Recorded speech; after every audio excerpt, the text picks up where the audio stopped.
Halo semuanya, perkenalkan saya Suci Larasati dari kelas B 2023 dengan NIM 3233121059. Nah, video ini merupakan tugas critical book report yang membahas dua buku tentang metodologi penelitian pendidikan. Nah, di buku pertama itu berjudul Metode Penelitian Pendidikan, Pendekatan Sistematis dan Komprehensif. Nah, ini ditulis oleh Dr. Bambang Sigit Widodo dan diterbitkan oleh Pustaka Pelajar pada tahun 2021. Nah, sedangkan di buku kedua ini berjudul Metodologi Penelitian Pendidikan Kuantitatif dan Kualitatif. Ini dari Prof. Dr. Emzir MPD dan diterbitkan oleh Raja Wali Pers pada tahun 2013. Nah, kedua buku ini sama-sama membahas tentang bagaimana penelitian pendidikan dilakukan dengan cara yang ilmiah, tetapi memiliki sudut pandang dan pendekatan yang berbeda. Kita mulai membahas dari buku Bambang Sigit Widodo. Nah, buku Bambang Sigit Widodo ini menjelaskan penelitian pendidikan secara sistematis dan runtut, mulai dari pengertian, tujuan, sampai pada langkah-langkah pelaksanaannya. Nah, di bagian awal penulis menjelaskan bahwa penelitian pendidikan bukan hanya tugas akademik, tapi juga cara untuk memperbaiki dan mengembangkan proses belajar mengajar berdasarkan data dan bukti nyata.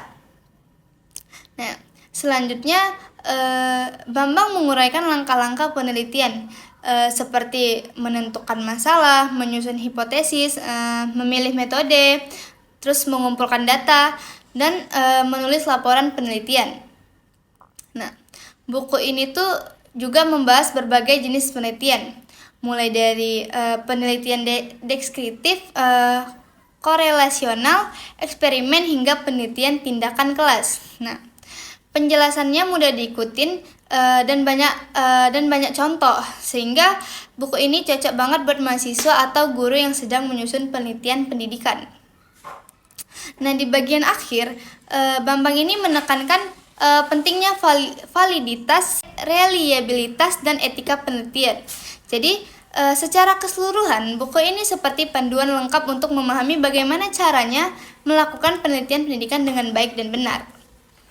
Oke, terus selanjutnya kita beralih ke buku Prof. Dr. Emzir MPD. Nah, kalau buku Bambang tadi itu lebih pada fokus ke praktik. Nah, kalau buku Emzir ini justru lebih membahas landasan ilmiah dan filosofis dari penelitian.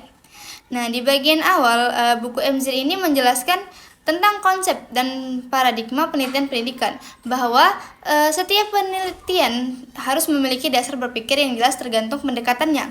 Ia membagi dua pendekatan utama. Yang pertama itu kuantitatif, yang berfokus pada angka, pengukuran, dan analisis statistik. Nah, dan yang kedua itu kualitatif, yang menekankan makna konteks dan pengalaman manusia dalam pendidikan. Nah, selanjutnya buku ini membahas berbagai metode penelitian seperti eksperimen, korelasional, ex post facto atau etnografi, grounded theory, dan penelitian tindakan. Nah, ia juga menjelaskan secara rinci teknik pengumpulan data seperti observasi, wawancara, angket, dan dokumentasi. Nah, yang menarik dari buku Emzir ini, buku ini tuh nggak menjelaskan bagaimana, tapi juga mengapa penelitian ini dilakukan dengan cara tertentu. Nah, artinya pembaca ini diajak untuk memahami logika dan nilai ilmiah di balik setiap metode yang digunakan. Nah, di bagian akhir Emzir ini menjelaskan cara menganalisis data dan menulis laporan penelitian yang ilmiah, jujur, dan bermakna.